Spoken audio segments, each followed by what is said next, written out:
Fazer o devocional com vocês agora de manhã. O devocional está aqui em Hebreus, capítulo 10, 24 e 25. Ele diz assim, né, consideremos uns aos outros para nos incentivarmos ao amor e às boas obras. Não deixemos de nos reunir como igreja, segundo o costume de alguns, mas procuremos encorajar-nos uns aos outros, ainda mais quando vocês veem que se aproxima o dia. A igreja é o grande rebanho de Deus na terra, em todos os tempos. O bom pastor deseja que no seu imenso bando de fiéis, espalhados por todo o mundo, que nenhuma ovelha esteja sozinha ou afastada do grupo. Infelizmente, a onda de desigrejados tem crescido e alcançado muitos que tiveram algum tipo de dificuldade ou decepção religiosa. Mas estar vinculado a uma igreja local é fundamental para que a pessoa possa, como filho de Deus, encorajar e ser encorajada, amar e servir ao Senhor. O versículo de hoje é totalmente claro a esse respeito, porque nos diz: não devemos deixar de nos reunir como igreja, como fazem alguns. Não há outra maneira de ser um rebanho, de ser amigo, de estar unido uns aos outros. A unidade no corpo de Cristo faz parte dos planos de Deus para a sua igreja aqui na terra.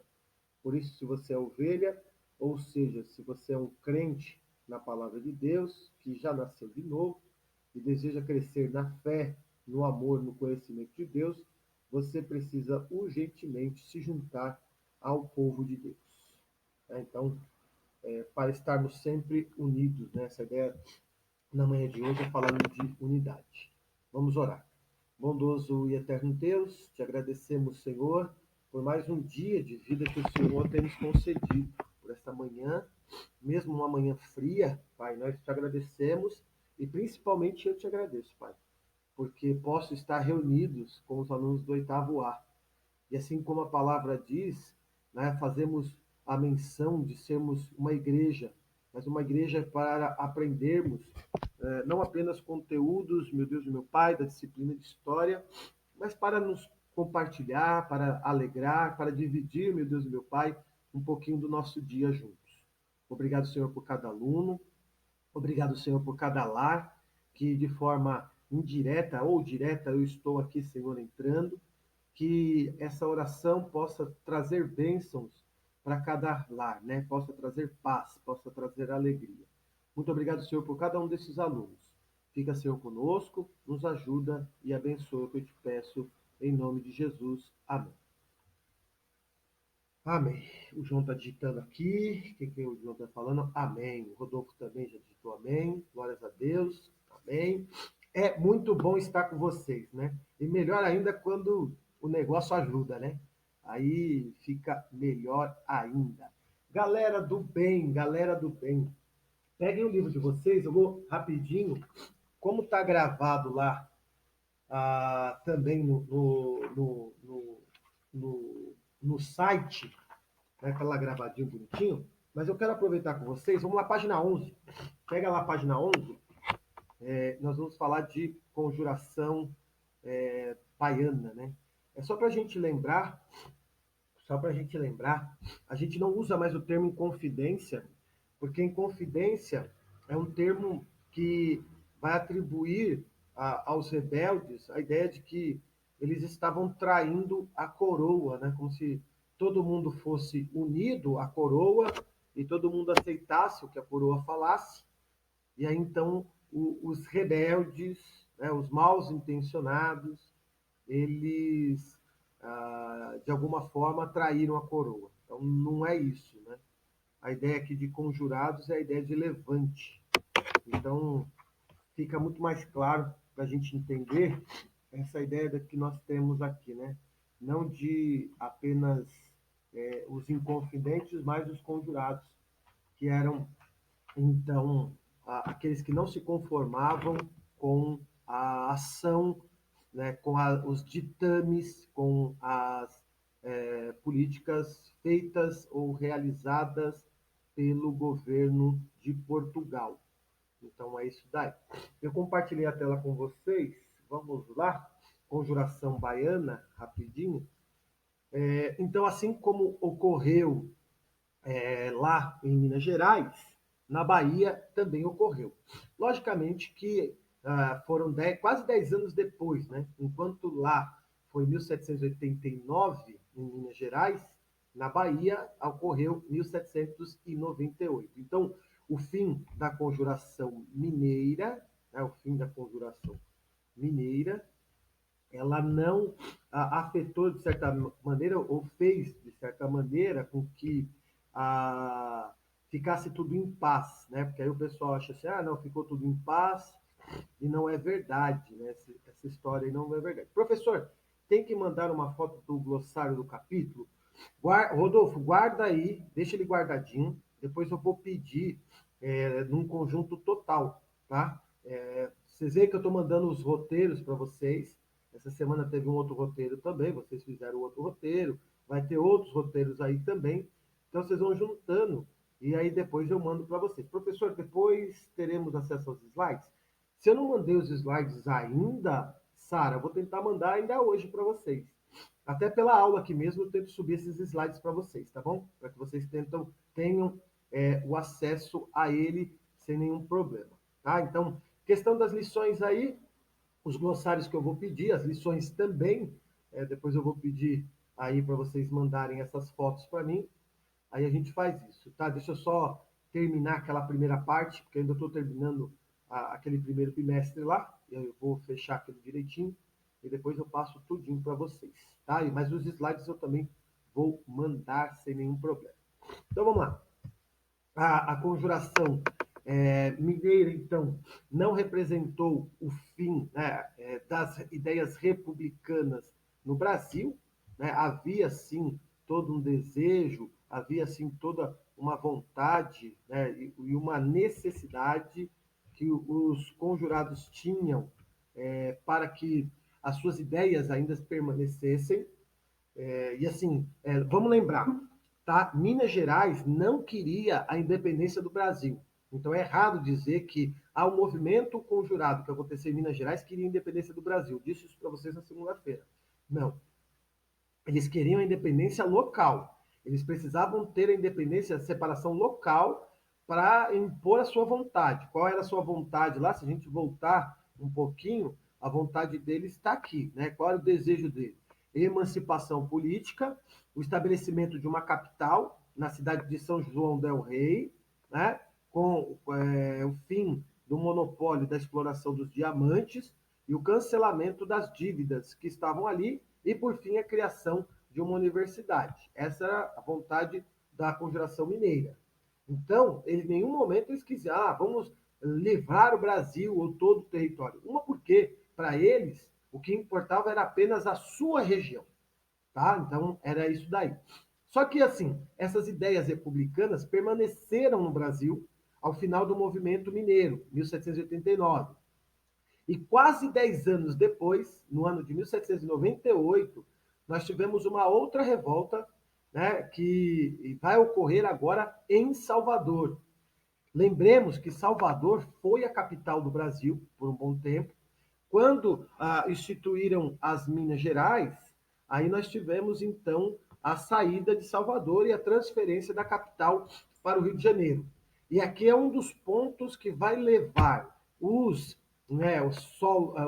solopolitanos aqui, não, solopolitanos aqui, que me enrolou a língua, desculpa, eles a se revoltarem contra a metrópole também, que era Portugal.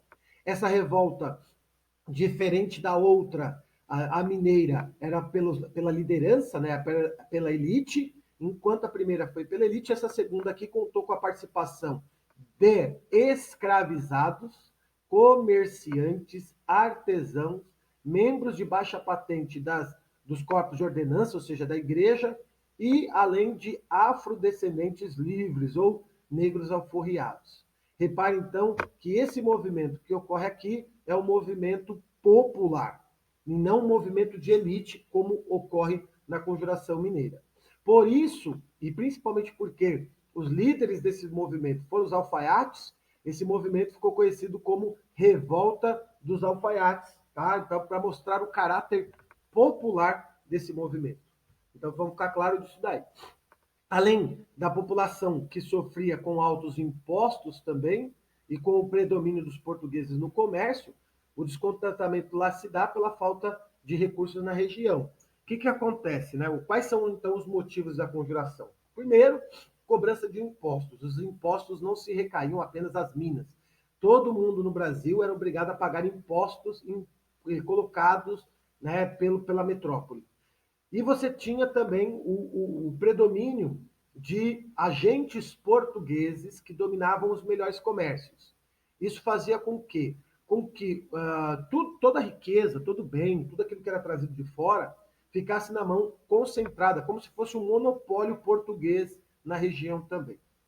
Além desses dois pontos, nós temos uma falta de alimentos. Né? Tem uma pergunta aqui, será? Não, não é, aqui não tem pergunta nenhuma por enquanto. Então, nós temos uma escassez de alimentos, uma crise alimentícia ali, ocasionada por quê? Primeiro, a mudança da capital. Né? A capital saiu de Salvador e foi para o Rio de Janeiro. E lá no Rio de Janeiro, então, todos os alimentos se concentraram para lá. Esse foi o primeiro motivo. Segundo, a tendência de você aumentar o ganho com a cana-de-açúcar. Então, os alimentos que eram alimentos de subsistência, vamos pensar em arroz, feijão, mandioca, né, que o pessoal plantava, agora para a plantação e começa a plantar de novo cana-de-açúcar, porque o produto estava mais valorizado. Então, o pouco alimento que tinha ia para o Rio de Janeiro e o restante estava plantando açúcar, o que levou a região da Bahia a ficar sem alimento. Tudo isso junto vai fazer com que estoure, então, uma revolta, os ânimos se acirrem, porque, logicamente, quem era mais afetado com tudo isso? Os mais pobres.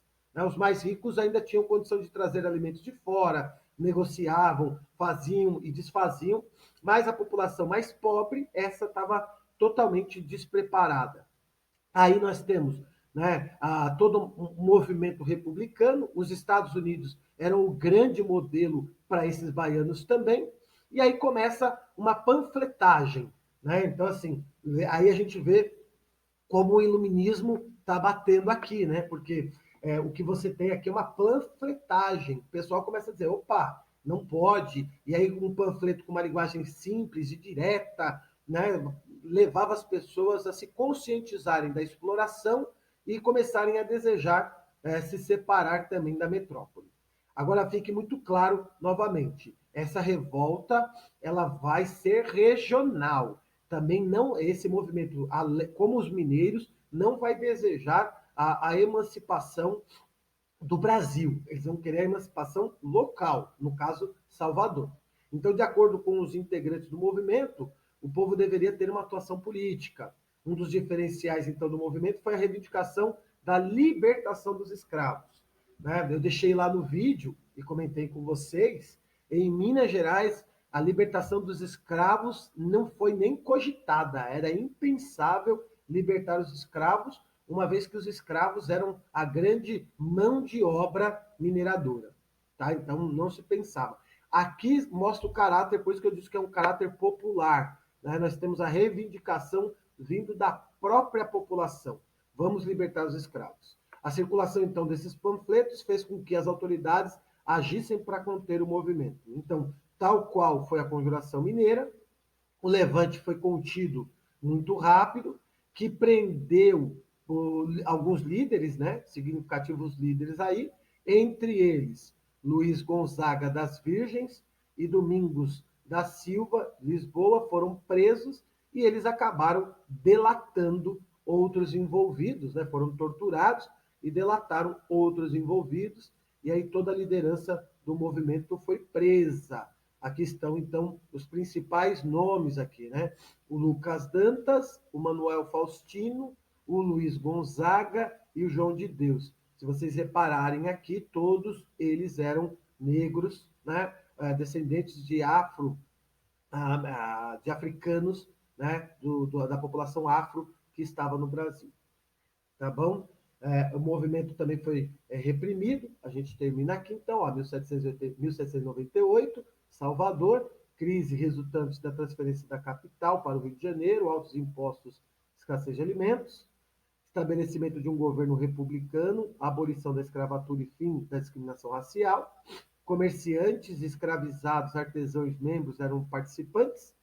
Com a ajuda dos delatores, as investigações levaram à prisão, então, dos envolvidos. Muitos foram condenados à prisão, outros ao degredo, né? Ou seja, foram expulsos para a África, né? O exílio, e alguns afro-brasileiros foram condenados à pena de morte e foram enforcados também. Tá? Aí a gente termina essa parte aqui.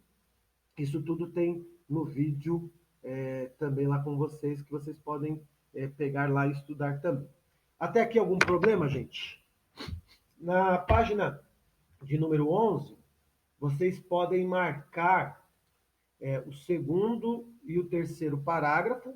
Marquem aí o segundo e o terceiro parágrafo. Pode marcar o quarto também. Segundo, terceiro e quarto, da página 11. Na página 12, vocês vão marcar aí o segundo parágrafo, tá? Segundo parágrafo. Página 12, segundo parágrafo. Vou repetir a última. Página 11, segundo, terceiro e quarto. Página 12, segundo parágrafo. Como atividade para vocês, vocês vão fazer a lição do LIP, tá? Toda a lição do LIP, depois eu vou mandar direitinho para vocês, mas toda a lição do LIP aí, vocês podem fazer, depois eu vou corrigir. Ó, vou deixar as páginas aqui da lição para vocês. Eu não sei se eu já vi. Eu já mandei essa lição para vocês? Ah, vocês já fizeram? Então, beleza. Quem já fez, então fica aí. Mudem, então, para a unidade 6. Vamos lá para a unidade 6. Vamos aproveitar o tempo. Né? Nós temos tempo ainda.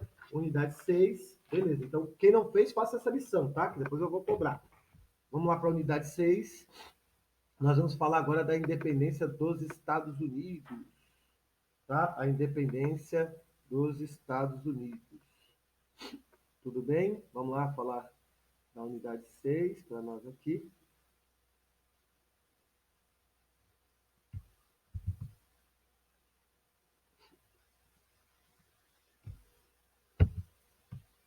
Então, um marco importante na história da América, sem dúvida alguma, foi a independência dos Estados Unidos.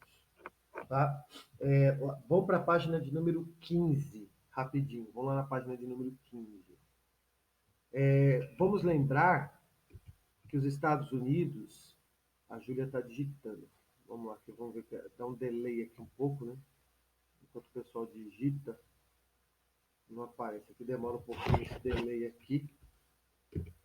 Mas vamos continuar aqui.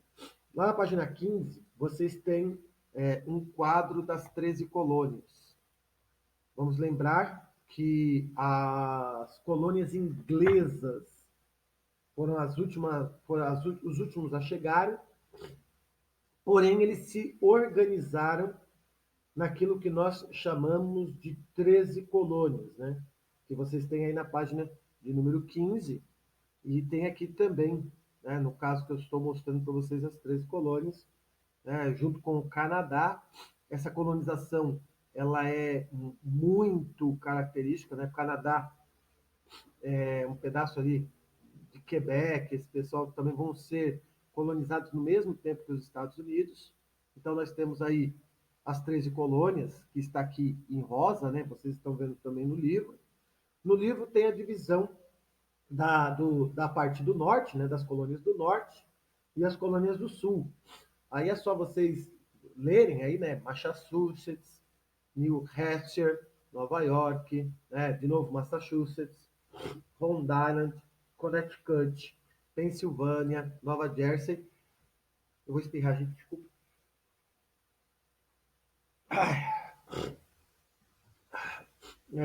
Nova Jersey, depois nós temos Delaware, Maryland, na realidade, né? Maryland, Virgínia, Carolina do Norte, Carolina do Sul e Georgia.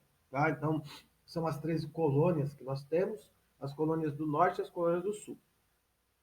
Nós precisamos entender aqui, e ficar muito claro para nós, que essas colônias, elas tiveram e desfrutaram de uma certa autonomia. Lembremos que no primeiro bimestre nós estudamos sobre as revoluções inglesas. Vocês lembram as revoluções inglesas? Ah, o pessoal está marcando aqui, tem muita gente escrevendo e eu não consigo ver aqui. Vamos lá devagar. Nossa, pai do céu, quanto o povo escreveu. Não tô não, kkk. Também, eu também. Aí ela colocou, não tô não, kkk, ué. A Casar achou que bugou o meu teclado. Tá, não tem problema, o meu também. Pra gente já tava. Acho que não tem nenhuma pergunta aqui, né? Pra gente já estava. Chegou atrasado. Tá. O pessoal tá só comentando aqui, então pensei que era alguma pergunta. Então, assim, essas colônias, elas desfrutavam uma certa autonomia. Lembremos isso que nós estudamos no primeiro bimestre, tá?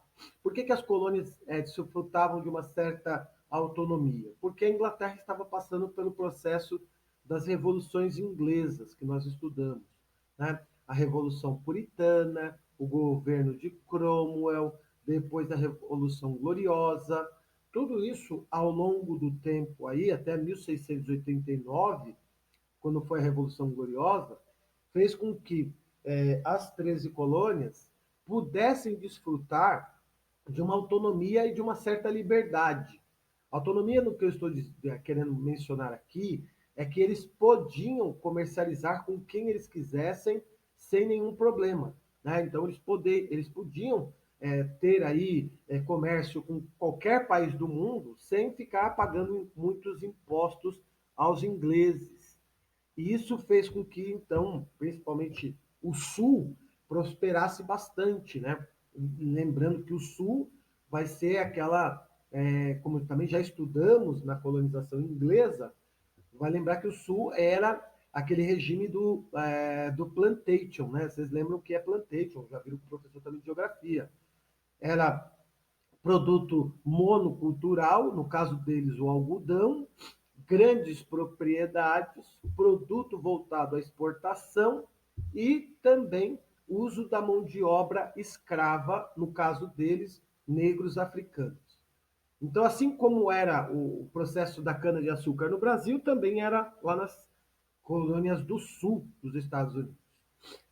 Isso, então, formou o comércio triangular, página 15. Vocês podem marcar o último parágrafo e virar para a página de número 16. E na página 16, nós temos, então, o comércio triangular. O que era o comércio triangular que está aí na página 16, né? Tem até escrito em verde aí, o Leandro Carnal que fala sobre esse texto. Ele diz assim: o comércio triangular pode ser descrito simplesmente como a compra da cana e melado das Antilhas, que seriam transformadas em rum. A bebida obtinha fácil mercado na África, para onde era levada por navios da Nova Inglaterra e trocados usualmente por escravos. Esses escravos eram levados para serem vendidos nas fazendas das Antilhas ou nas colônias do Sul. Após a venda, os navios voltavam para a Nova Inglaterra com mais melado e cana-de-açúcar, a produção de rum. Era uma atividade altamente lucrativa, entre outros motivos, para garantir que o navio sempre estivesse carregado de produtos para vender em outro lugar. O comércio triangular também poderia envolver a Europa, para onde os navios levavam açúcar das Antilhas, voltando com porões repletos de produtos manufaturados. Então, essa é a ideia do comércio triangular. É só vocês olharem aí, então vocês têm, né? O navio saía das Antilhas, carregado de açúcar ou melaço, chegava na Nova Inglaterra, lá era o produto se transformava em rum, né? Era manufaturado, transformava em rum, ia para a África, na África era trocado por escravos, na grande maioria escravos, né? Poderia ter um outro produto, mas o foco geral era o escravo. e depois voltava-se para as Antilhas ou ia também ali para a região do sul, né, as colônias do sul, onde se produzia algodão. E aí fazia esse mesmo triângulo, né? Podia levar algodão ou açúcar lá para a Europa, depois da Europa ia para a África, né? Da África voltava de novo para as Antilhas e assim fazia esse comércio triangular. Então fique claro, e aqui é um ponto importante, que o comércio triangular ele desfrutava de uma certa autonomia, né? Ele estava muito bem. Isso gerava muitos lucros, principalmente para as colônias do norte, que manufaturavam produtos. Isso vai fazendo com que a região vá se desenvolvendo pouco a pouco e a liberdade era muito boa. Só que a liberdade muda, né? Virem aí para a página de número 17. Vamos para a página 17. Essa liberdade ela vai ter uma mudança aí significativa, primeiro com dois eventos, né? O primeiro evento vai ser a Guerra dos Sete Anos, tá? Na página 17, nós temos aí falando um pouquinho da Guerra dos Sete Anos, né? Está em verde aí, acompanhem comigo, por favor. A Guerra dos Sete Anos envolveu França e Inglaterra, além de vários outros reinos europeus que se aliaram a franceses ou ingleses, e a causa fundamental foi a disputa por territórios entre as potências europeias no próprio continente, na América, na África e na Ásia. Ou seja, no processo imperialista, né, expansionista desses reinos, no caso Inglaterra e França, entraram em choque e começaram a disputar territórios, tanto na América, né, os territórios, por exemplo, da Louisiana, de Quebec, no Canadá, começam essas disputas de quem dominaria, na África e na Ásia. Aí ele continua aqui no material. A disputa pelas principais rotas comerciais também contribuiu para a ampliação do conflito. A Inglaterra saiu vencedora e tomou as terras americanas, que anteriormente pertenciam à França, localizadas onde na atualidade é o Canadá, Quebec, que eu acabei de falar para vocês. E na América, os colonos lutavam ao lado dos soldados ingleses e comemoravam a vitória da Inglaterra, tá? Por que Guerra dos Sete Anos? Porque durou 7 anos, tá? 1756, 1763. Aí alguém vai dizer assim, mas professor, por que que essa guerra foi importante para a independência dos Estados Unidos? Porque os custos gerados nessa guerra vão acabar voltando contra as colônias. Lembra que eu passei boa parte desse primeiro momento dizendo as colônias inglesas elas eram autônomas e desfrutavam de liberdade? Lembram disso? Beleza. A liberdade começa a acabar aqui. Ao final da Guerra dos Sete Anos, o pessoal vai começar a querer. Peraí, lá nós temos uma colônia, a colônia ela é muito lucrativa, só que eles não pagam impostos nenhum. Tem alguma coisa errada. Aí, essa exigência de se pagar impostos vai levar a uma tensão entre as 13 colônias e a metrópole inglesa. Tudo bem até aqui, gente? Tá claro aí para vocês? Dúvidas? Alguma pergunta? Tem o pessoal digitando aí, digita para a gente ver se tem alguma pergunta. Tá tudo bem? Então a Sara respondeu que está, né? O Arthur também, né? O pessoal João disse que está sim, então beleza. Vamos seguir aqui um pouquinho. Página de número 17, vocês podem marcar o primeiro parágrafo, marquem o primeiro parágrafo, marquem os dois últimos também. Mesmo sendo vencedor, o conflito ampliou-se. A Inglaterra teve a sua economia abalada, os cofres ingleses contavam com uma dívida de 128 milhões de libras. Esse contexto levou a metrópole a exigir das 13 colônias o cumprimento do pacto colonial. Ou seja, as colônias perderam ou estavam perdendo a sua autonomia. Virem para a página de número 18. Página de número 18. Então, as pressões inglesas aqui, né?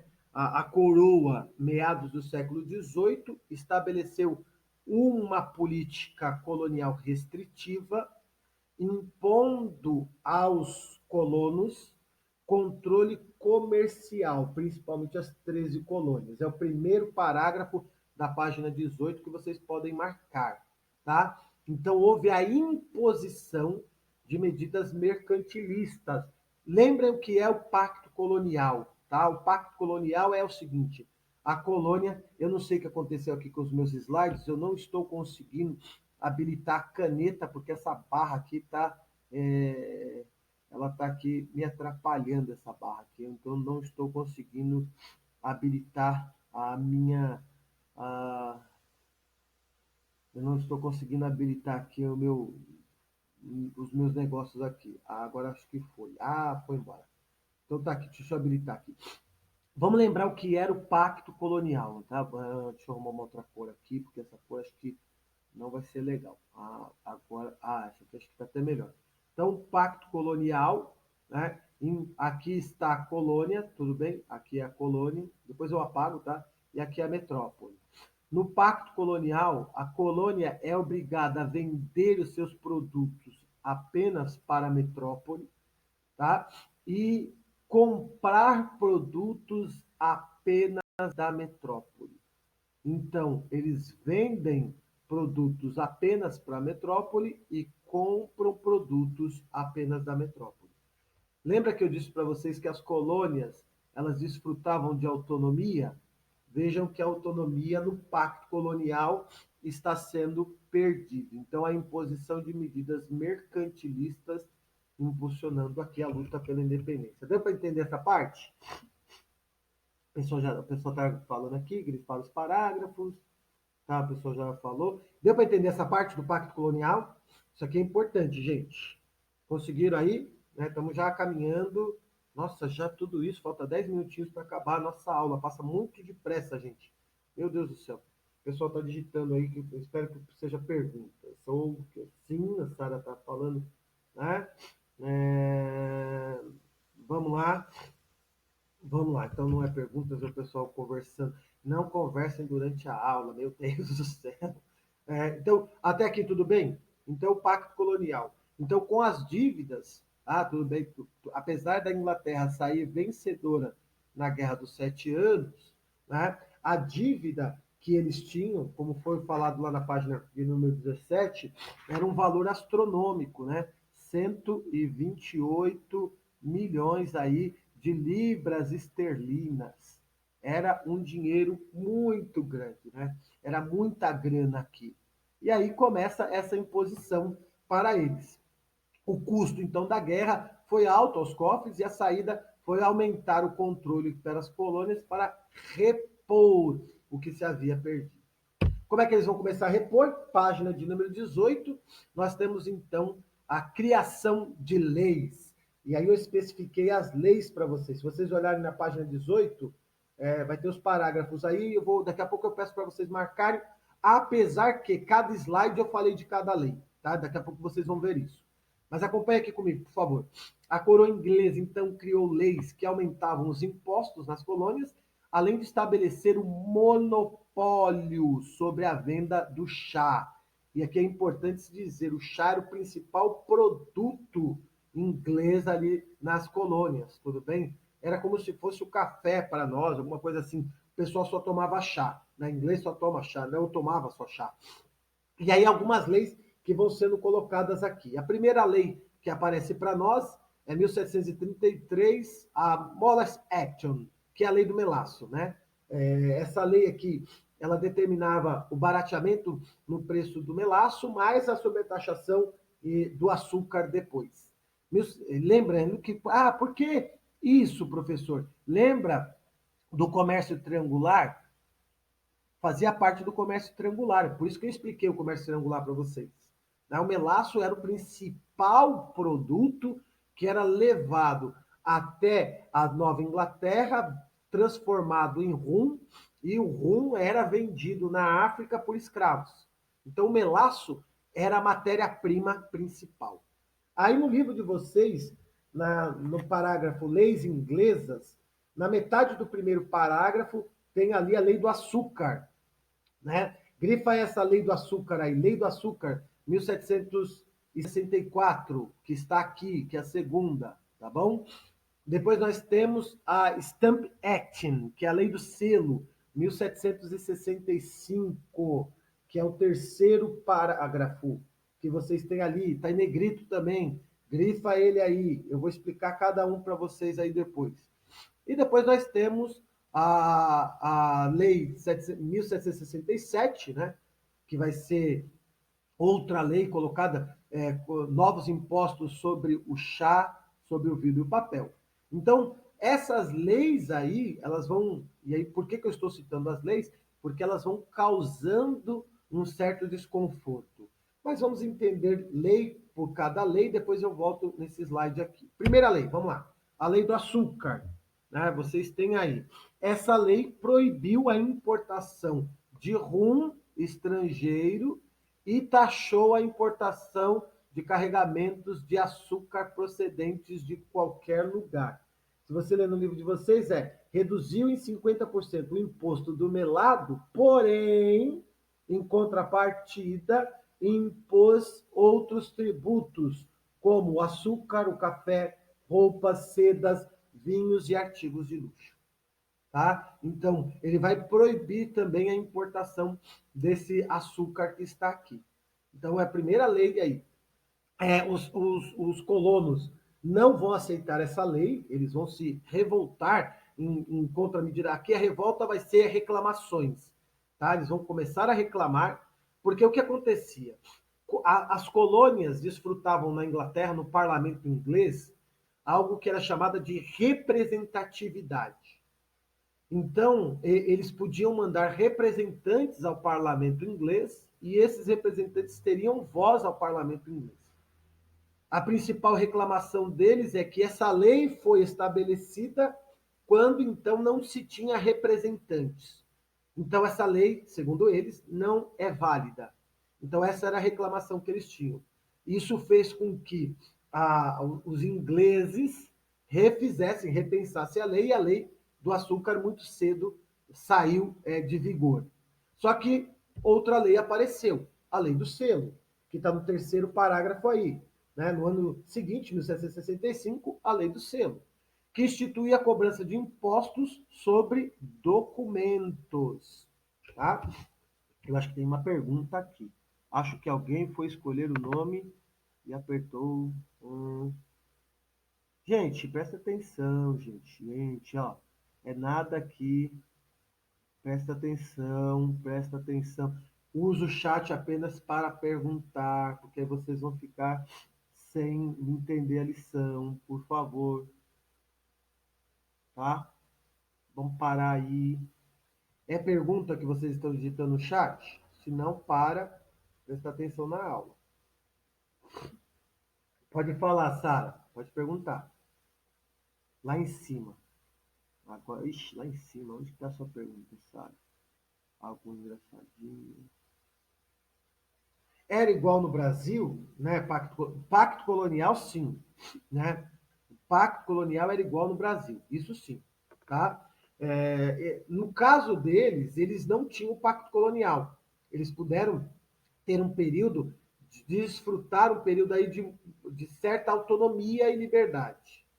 Com a guerra, né, no caso ali, com a guerra dos 7 anos e com o endividamento inglês, eles acabam com essa autonomia e instituem aquilo que tinha no Brasil, né, que era comprar e vender apenas da metrópole, que era uma tentativa deles aumentarem os seus lucros, né, aumentarem os seus ganhos consideravelmente. Então, por isso que eles vão fazer, nesse sentido, aí, a famosa, o famoso pacto colonial, ou exclusivo colonial, que está no mesmo nome aí. Tá? É o mesmo nome aí. Beleza? A Pietra está escrevendo. Vamos ver se é pergunta. Então lembre a lei do selo, tá? Enquanto a Pietra vai escrevendo, eu só vou terminar aqui. A lei do selo, então, ela cobrava, né, impostos sobre qualquer documento, né?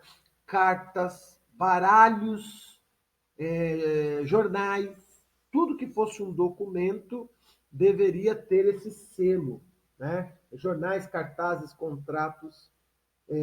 E, assim como a lei do açúcar, a lei do selo também causou desconforto aos colonos, porque até então eles, logicamente, não eram tributados, e esse tributo também, imagine, até carta de baralho tinha que ter o selo real, se não tivesse, era confiscado, era tomado, a pessoa era multada. Então, tudo isso vai causando dentro deles umas certas revoltas e pressões coloniais, né? Até as assembleias coloniais se levantam, são convocadas novamente, e aí começam protestos, né? E essa lei vai ser revogada, né? Elas serão revogadas, né, por pressões dos colonos e dos comerciantes ingleses que começam boicotando aí, né? Boicotados pelo norte-americanos. Então eles começam a ter toda uma pressão. Deixa eu ver aqui que colocou aqui. Quem estava escrevendo era era a Pietra. Acho que alguém foi escolher o nome, não, continuo na mesma. Então, até isso mesmo, Ricardo. Baralho é documento? Ó, uma boa pergunta, mas lembremos que o carteado era um jogo muito tradicional deles, né? O uso do carteado era muito tradicional. Então, para eles, eles utilizavam. É porque precisava de um selo até num baralho de cartas. Aqui no caso, gente, era para vocês terem um aumento dos ganhos, né? Então você vai impondo a eles, né? Impondo para que eles tenham onde tirar dinheiro. Por isso que isso vai gerando revoltas dentro deles, né? Vai gerando aí o que a gente chama de sentimento anti-metrópole. O sentimento anti-metrópole que vai aparecendo aí. Entenderam, galera, até aqui? Até a lei do selo, entenderam? Eu falei bastante hoje com vocês. Falei bastante mesmo. Até aqui tudo bem? Já estourou o nosso tempo, né? Você daqui a pouco tem mais aula. Tudo bem até aqui? Sim. Eu não entendo essa aqui, DND, não sei o que é. Sim. Então, tem alguém tem que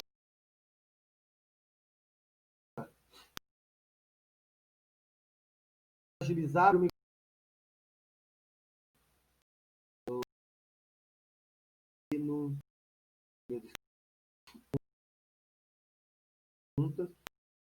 Não tenho ideia de nada. Desculpa, gente, eu não sou. O Ricardo é meu assessor em assuntos é, de, como é que eu posso dizer assim, assuntos do dia a dia, né? Obrigado aí pela companhia de vocês, obrigado pela aula. Se alguém tiver alguma dúvida, a aula está gravada, então lembrem de também ver a aula que eu deixei gravado para vocês. E podem deixar aí no